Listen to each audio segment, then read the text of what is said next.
ser sobre elementos de retención. En el siguiente curso ustedes van a aprender a diseñar los elementos de retención, o sea, las dimensiones que deben de tener esos elementos de retención. Ahorita nada más nos vamos a enfocar al empuje que soporta.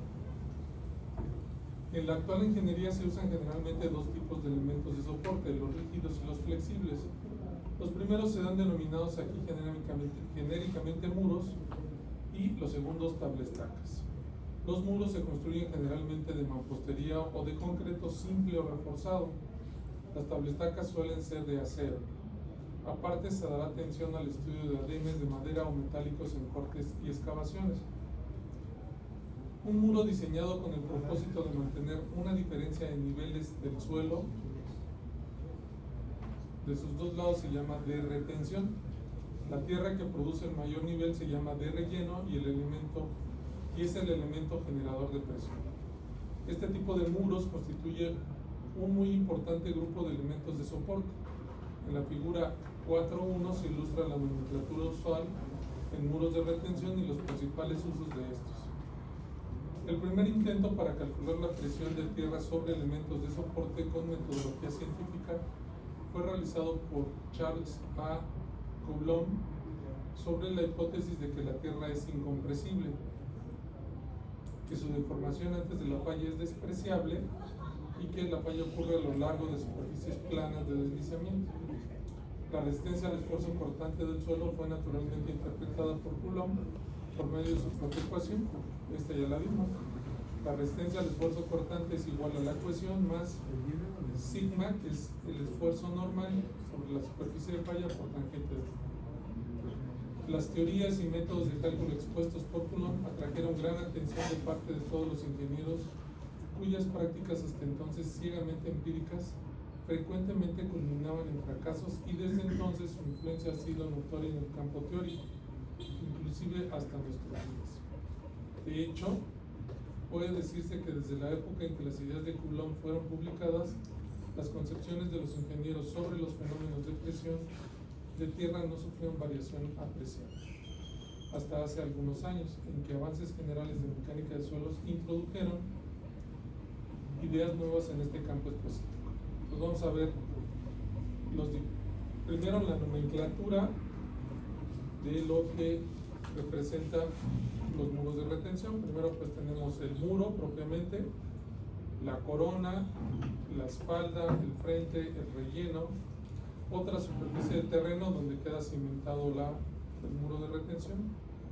Puede haber dos tipos de superficie, un relleno inclinado y otra horizontal. ¿Dónde podemos utilizar este tipo de muros de contención? Bueno, puede ser una sección en balcón para un camino o un ferrocarril, es decir, yo necesito una superficie, voy a hacer un corte de un lado y un relleno del otro, y en esta parte construyo un muro para poder soportar el relleno, y de este lado construyo un muro para poder soportar el corte. O también se puede un relleno natural. También se construyen cuando son para que los terraplenes, por ejemplo, sobre todo en zonas urbanas, pues no invadan las calles aledañas. Entonces, esto se da para caminos o ferrocarriles, y bueno, pues aquí se construyen estos muros, ¿no? Para no dejar caer el terraplén, ¿no? Esto se da mucho en pasos a desnivel, ¿no? Aquí en la ciudad, sobre todo cuando hay puentes, ¿no? Tenemos que construir estos muros de contención. También sirven como apoyos a los propios puentes. Aquí tenemos el relleno, y en este caso se les llama estribos, ¿no? O cuando tengo unos canales, también voy a tener rellenos en ambos lados, y por el medio pues hay la superficie del agua. Cuando lo utilizo para almacenamiento de granos naturales, y bueno, pues también cuando tengo el relleno y el agua del otro lado, todos esos corresponden a muros de contención. Bueno, entonces dice, vamos a continuar leyendo. Sin embargo, es un hecho histórico el seleccionador el que las ideas de Coulomb, atractivas teóricamente, no condujesen en la práctica ingenieril a técnicas que aventajasen a sus predecedoras, pues en teoría y realidad se marcó un claro divorcio. El problema estribó en una cuestión de interpretación de las teorías a la luz de la práctica. En efecto, durante años se aplicaron las ideas de Coulomb sobre la base de que el valor del ángulo phi era, en cualquier caso inmaterial, el ángulo de reposo del suelo. Ya vemos que este ángulo phi no es el ángulo de reposo, o sea, no es el ángulo de resistencia, sino, más bien, no es el ángulo de reposo del material, sino es la línea que define, bueno, el ángulo que define la ley de resistencia en pruebas triaxiales o en pruebas de corte directo, o todas las pruebas que vimos aquí para determinar el ángulo de flexión interna. Posiblemente el más importante responsable de la larga carrera del concepto de ángulo de reposo en estas cuestiones de mecánica de suelos fue W.J.M. Rankine, y aunque Coulomb y Darwin demostraron experimentalmente que por lo menos en algunos casos el ángulo de flexión interna de un suelo podía diferir tremendamente del de reposo, el uso de este último en la ecuación de resistencia continuó por largo tiempo, debido a la autoridad del citado Rankine. Como resultado de investigaciones más recientes se puso de manifiesto la falacia inherente al concepto de ángulo de reposo. Así, en arenas colocadas a volteo, el ángulo de reposo pudiera coincidir más o menos con el ángulo phi correspondiente al estado suelto, pero diferirá seriamente del ángulo de una arena compacta.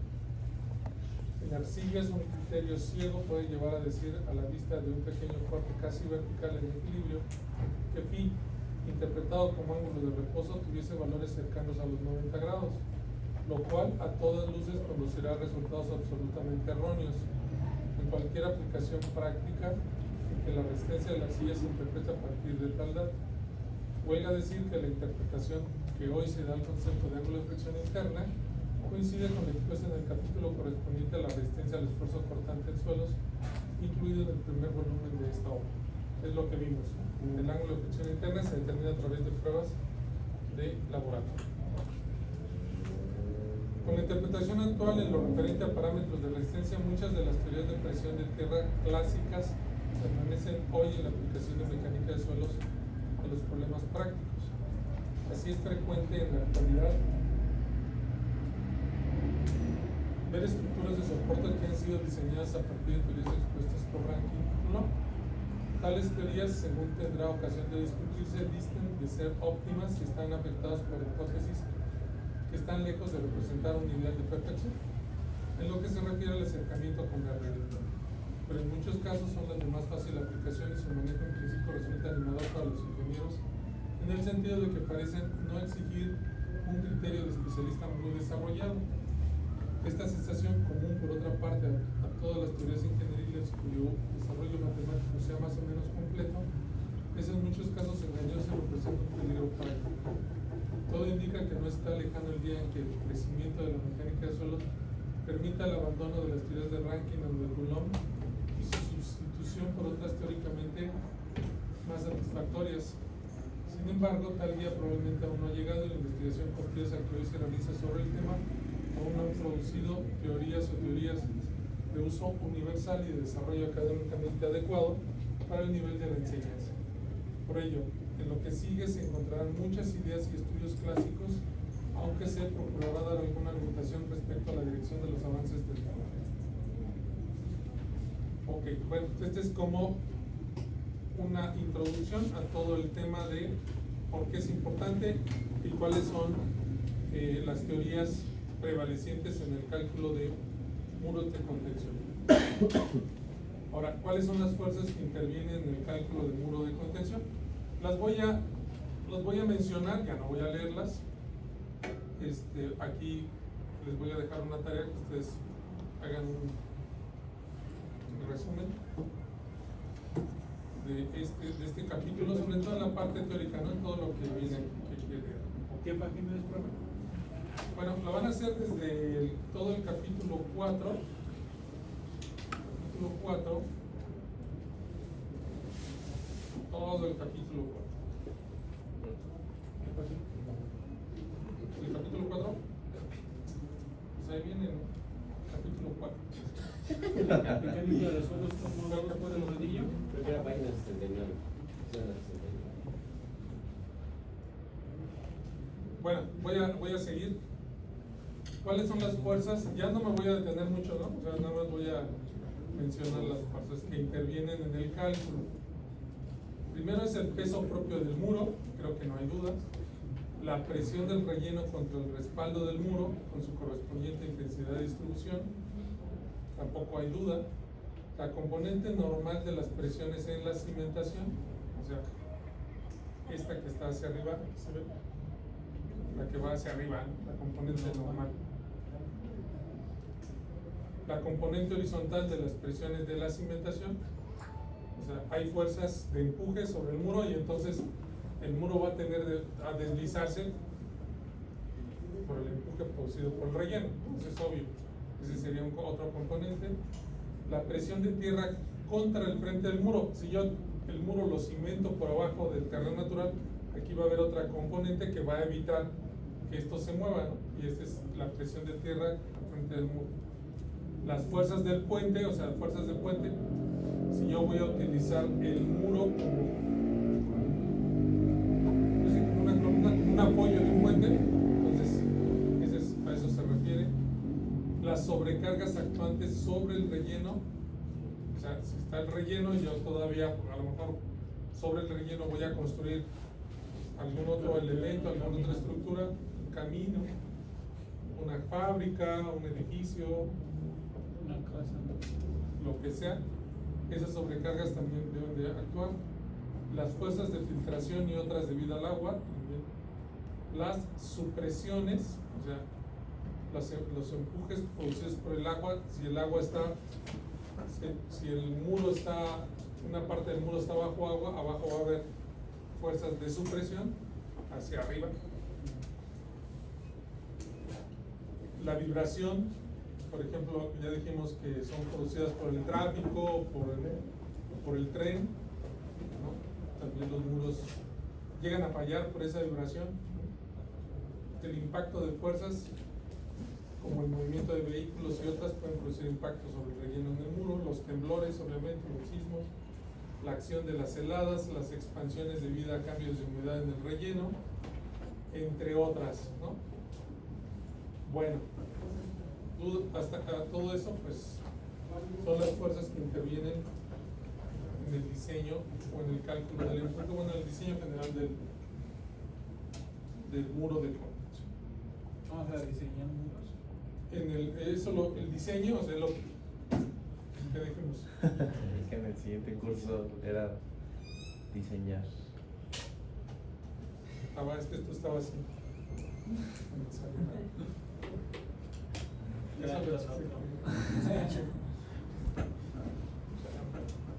Quedamos que solamente aquí, por estas dos clases, y lo vamos a hacer así de manera limitada, vamos a ver a lo mejor una o dos ecuaciones que nos van a permitir calcular el empuje sobre los muros. O sea, nada más. Son un par de ecuaciones. Es parte del programa, está. No es parte del programa, nada más que ya no alcanzamos a cubrir. De hecho, nos faltó, por ejemplo, de mecánica de suelo, nos faltó ver las teorías de capacidad de carga, pero aplicadas de acuerdo a la norma del Distrito Federal. Ya no lo vimos. Ustedes lo van a ver también seguramente en tercero, lo van a volver a ver. Y si no lo ven, pues ya.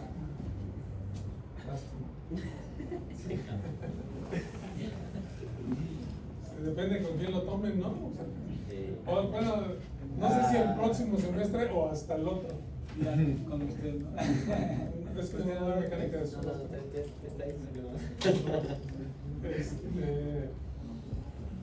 No, lo di algún tiempo, mecánica de suelos 3. He dado prácticamente todas las áreas de geotecnia. He dado geología 1, 2, mecánica de suelos 1, 2, 3, mecánica de rocas.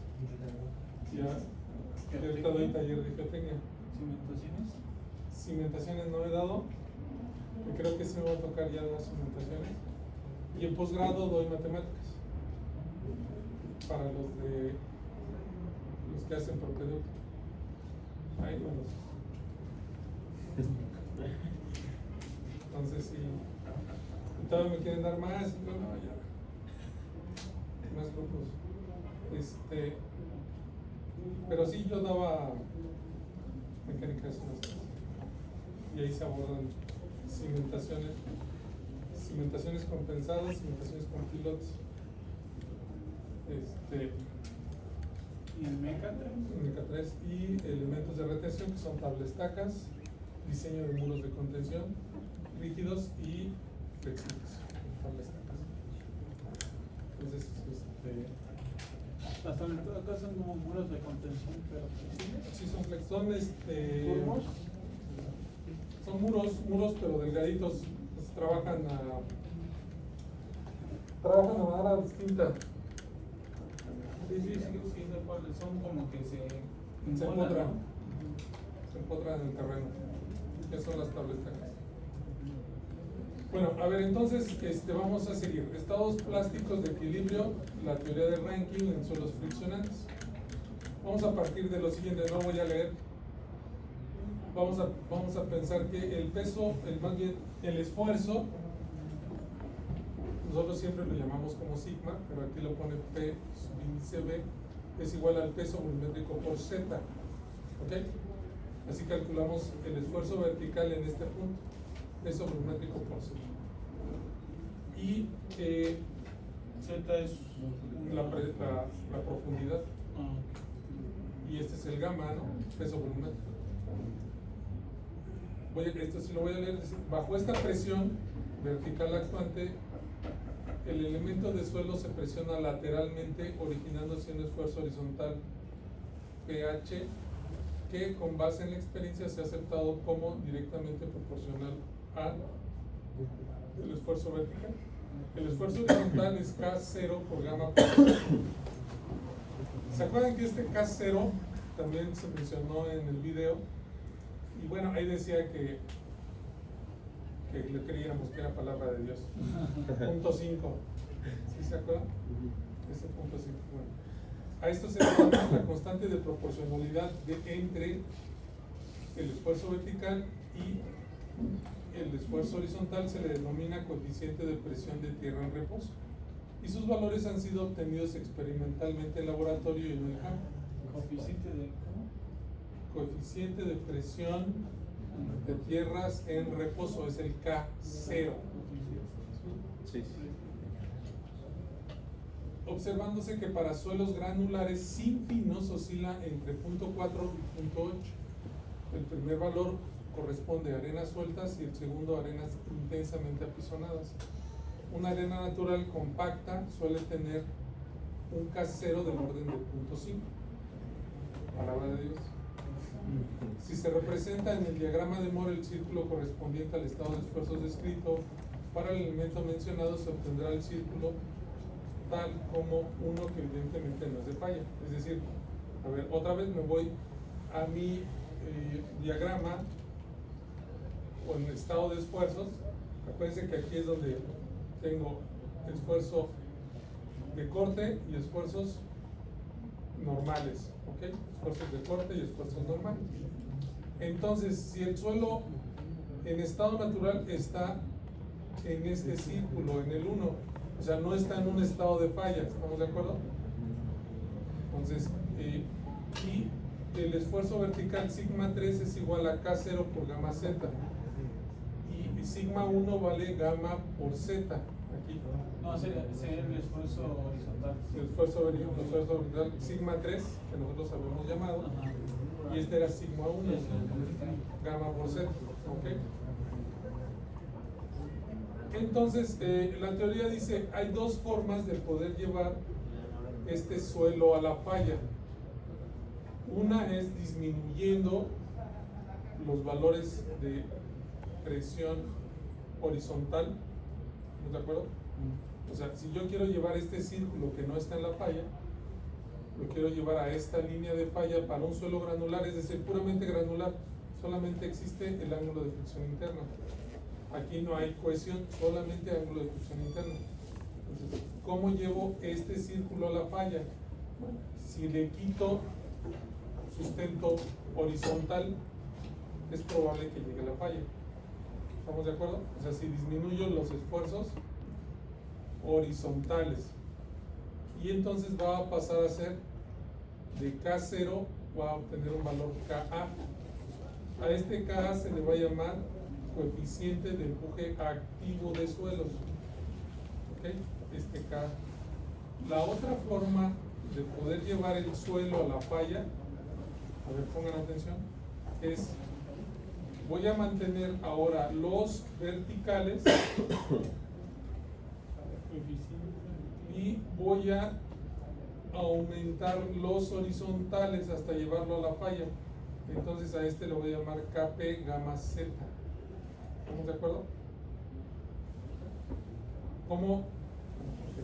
Entonces hay dos formas de poder llevar este suelo que estaba en reposo, en estado natural, lo voy a llevar a la falla en un campo de esfuerzos normales y tangenciales, lo voy a llevar a ese esfuerzo. Bueno, entonces voy a leer. A partir de estas condiciones de esfuerzos en reposo se puede llegar a la falla por dos caminos de interés práctico. El primero consistirá en disminuir el esfuerzo horizontal manteniendo el vertical constante y se llega así al círculo 2 de falla con un esfuerzo principal menor sigma 3 igual a K0 gamma Z, donde K0 se denomina coeficiente de presión activa de tierras. Nótese que este esfuerzo sigma 3 corresponde en este círculo a la presión horizontal, pues por hipótesis el esfuerzo principal mayor corresponde a gamma Z o presión vertical debido al peso del suelo sobreyaciente sobre el elemento. El segundo camino para llevar a la falla el elemento en estudio consistirá en tomar el esfuerzo gamma Z como principal menor, aumentando por consiguiente ahora la presión horizontal hasta llegar a un valor Kp gamma Z. Tal es el círculo resultante sea tangente a la línea de falla. El valor Kp recibe el nombre de coeficiente de presión pasivas de tierras. Las dos posibilidades anteriores son las únicas de interés práctico para llegar al estado de falla a partir de reposo, puesto que respetan el valor de gamma Z de la presión vertical, que es una condición natural del problema, por lo menos en un primer análisis simplificado. De acuerdo con Rankine, se dirá que un suelo está en estado plástico cuando se encuentra en estado de falla incipiente generalizada. Así, de acuerdo con la anterior, caben dos estados plásticos prácticos: el que se tiene cuando el esfuerzo horizontal alcanza el valor mínimo, K gamma Z, y el que ocurre cuando dicha presión llega al valor de Kp gamma Z. Estos estados se denominan respectivamente activo y pasivo. Entonces, en el estado plástico activo, evidentemente se tiene que... ¿Aquí no viene una mochila de color gris? ¿O la boca ahí? Muchas gracias. La presión horizontal entre la presión vertical es igual a sigma 3 entre sigma 1 y es igual a un valor que le vamos a llamar 1 entre NPi. Esta fórmula viene en el volumen 1 de la hoja. Entonces Ka es igual a 1 entre NPi, que vale tangente cuadrada de 45 menos pi sobre 2. Ese es el activo. Es el valor del coeficiente de presión de empujes activos del suelo. Tangente cuadrada de 45 menos pi sobre 2. Y Kp vale NPi, que es tangente cuadrada de 45 más pi sobre 2. ¿En qué página están, profe?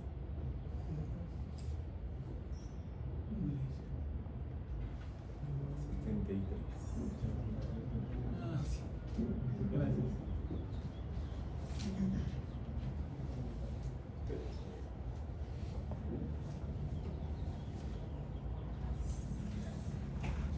Bueno, entonces, aquí, bueno, pues hay que leer todo lo que viene allá, pero en el caso activo,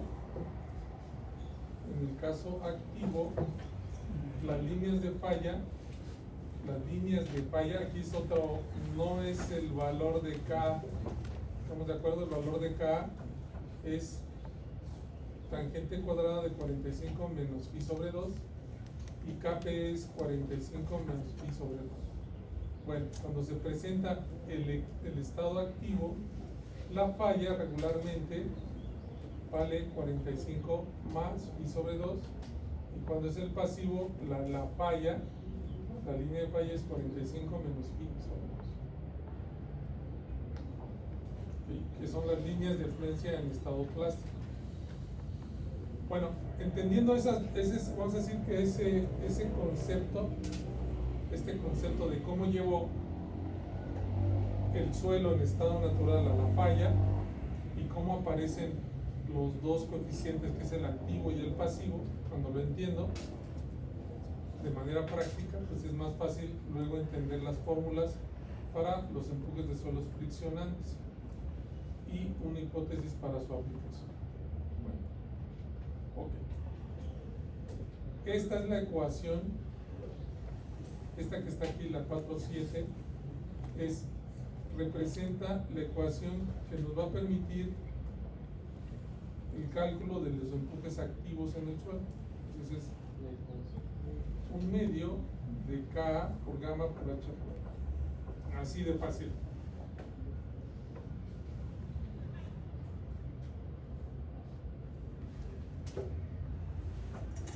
Es para los empujes. ¿Cuál es la Y los pasivos es un medio de Kp gamma por H al cuadrado. Estas ecuaciones son válidas para muros de respaldo vertical y superficie de relleno horizontal. ¿Okay? Bueno, y siempre el empuje va a aparecer a 1/3 de la altura. Es que me perdí lo de la diferencia entre empujes activos y pasivos. Ah. Activos es cuando lleva lo máximo a la falla, ¿no? No. A ver, alguien que le explique cómo es el empuje activo. A ver, ¿qué entendieron? Yo entendí. A ver, dígame. O sea, los dos son llevar a la falla, a un estado de falla al suelo, pero no disminuyendo los esfuerzos horizontales, sino aumentando los esfuerzos Correcto. normales. Bueno, normales son los normales. Gracias. Entonces, a partir de ese entendimiento, vienen estas ecuaciones. Bueno, vienen los valores de K y Kp que vemos aquí. Los valores de K, ¿cuánto vale K? Tangente cuadrada de 45 menos pi sobre 2. No, sí, eso sí lo Y Kp, entendí. ¿No? tangente cuadrada de 45 menos pi sobre 2. No me Bueno. perdí nada de falla. Ok, ahora, las ecuaciones para el cálculo del empuje son estas dos, el empuje activo y el empuje pasivo para suelos friccionantes, puramente friccionantes y con superficie de falla horizontal. Entonces vamos a calcular así, está bien sencillo, miren. Tengo superficie de falla horizontal. Vamos a tener un muro de contención de 6 metros. No hay nivel de agua freática. Tiene un gamma igual a 1.6 toneladas por metro cúbico. Y el ángulo de fricción interna son 30 grados. Calcular el empuje, ¿no? Empuje activo y pasivo. El pasivo, bueno, para que se dé esta condición, ahorita vamos a ver. El pasivo va a aparecer aquí al frente y el activo es el empuje activo y siempre va a estar a 1/3 de H. ¿Okay? Entonces, ¿qué tengo que hacer? Calcular KA. ¿Cuánto vale KA? Es el peso. Un medio. ¿Cuánto vale K?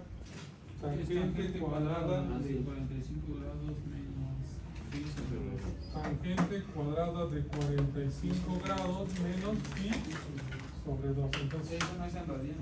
no. ¿Cuánto nos da eso? Ok.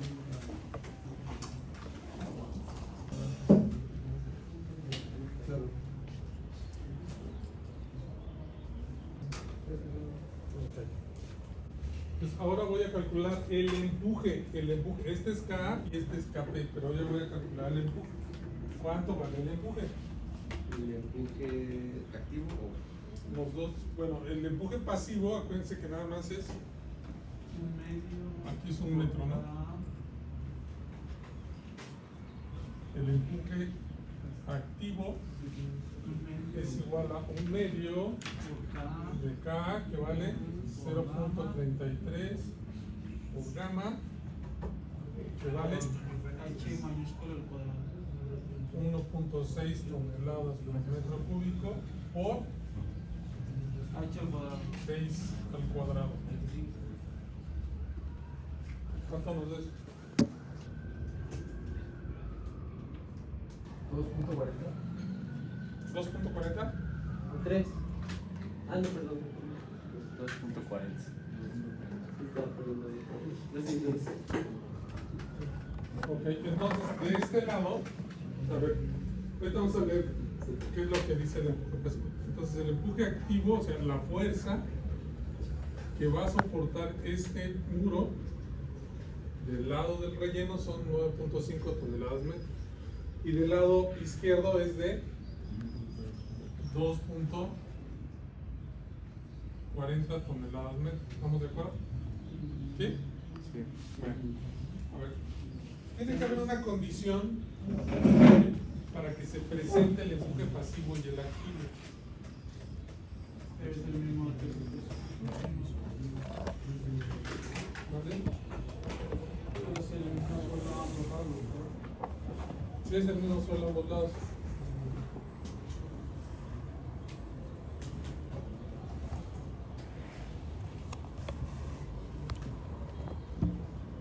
Ok, voy a leer esto porque sí es importante para que se entienda cómo trabajan esos esfuerzos. O sea, bueno, ya aprendimos a calcularlo y ahora qué es lo que dice. Considérese un muro cuyo relleno se supone originalmente en reposo. Dicho muro podrá físicamente ser llevado a la falla de dos maneras. Una por empuje del relleno cediendo la estructura hacia su frente, o sea que el muro se mueva hacia adelante. Y otra acción de algún empuje exterior que incruste el muro en el relleno, o sea, otro que haga que el muro se incruste en el relleno y deformándose hacia su espalda. Rankine pensó que bajo el empuje del relleno el muro cede y se desplaza, disminuyendo la presión del relleno a valores abajo del correspondiente al reposo. Esto haría que la masa de suelo desarrolle su capacidad de autosustentación por medio de los esfuerzos cortantes generados. Si el muro cede lo suficiente, la presión horizontal puede llegar a ser la activa, que es el valor mínimo que no puede disminuirse aun cuando el muro ceda más a partir del instante de su aparición. Así podría razonarse que con tal de proyectar un muro para resistir la presión activa, se garantizaría su estabilidad siempre y cuando el muro pudiese ceder lo suficiente como para que se desarrollase en última instancia dicha presión activa. Análogamente se podría razonar para el caso del muro, para el caso en que el muro se desplace hacia el respaldo bajo la fuerza exterior, suficiente como para que llegue a desarrollarse la presión pasiva, en cuyo caso podría diseñarse la estructura contando con la máxima resistencia de ¿ok? Entonces, para que se desarrolle el empuje activo, estamos pensando que el suelo cede lo suficiente para que la masa del suelo genere su propia autosustentación y bueno, desarrollando, si cede lo suficiente se va a presentar el empuje. Lo mismo sucede para el empuje. Son dos conceptos también importantes. Realmente no está nada complicado, ¿no? Ahora empiezan las complicaciones cuando el relleno ya no es horizontal, ¿ok? Entonces el empuje activo y pasivo para los mismos casos, entonces viene a ser estas dos ecuaciones. Ya no las voy a volver a imprimir, pero las vamos a trabajar aquí. ¿Ya puedo borrar esto?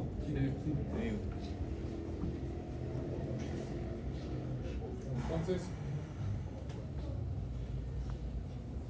ahora vamos a calcular los empujes para cuando el relleno ya no es horizontal.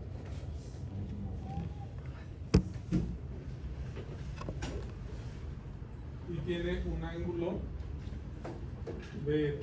¿Okay? Vamos a considerar aquí 20 grados.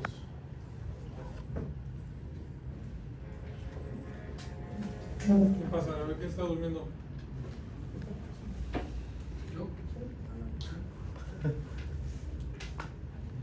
A calcular con estas ecuaciones los empujes activos y pasivos. Ahora es para... Primero es el activo, ¿verdad? Sí. ¿Cuánto tenía? Era el otro.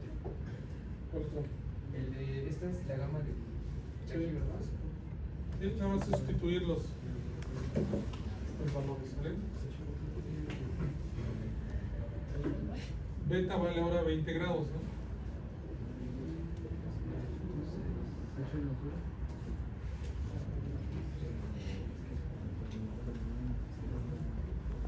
H cuadrada es la altura que tenemos de 6 metros, profe. ¿Dónde? H cuadrada es la altura. Sí, de 6.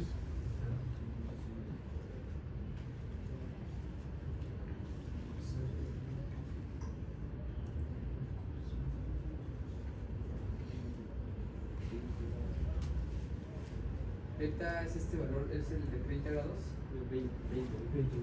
20. Ah, sí, sí.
Eso puede ser cuando tiene está sobrecargado el muro, ¿no? Bueno, por así decirlo, que tiene pues relleno por arriba del Por arriba del límite. sí, sí. ¿O no? Pues está inclinado el Vete aquí sería. ángulo de inclinación. Ahí está, ¿no? Entonces sí sería como que sí, un poquito más, ¿no?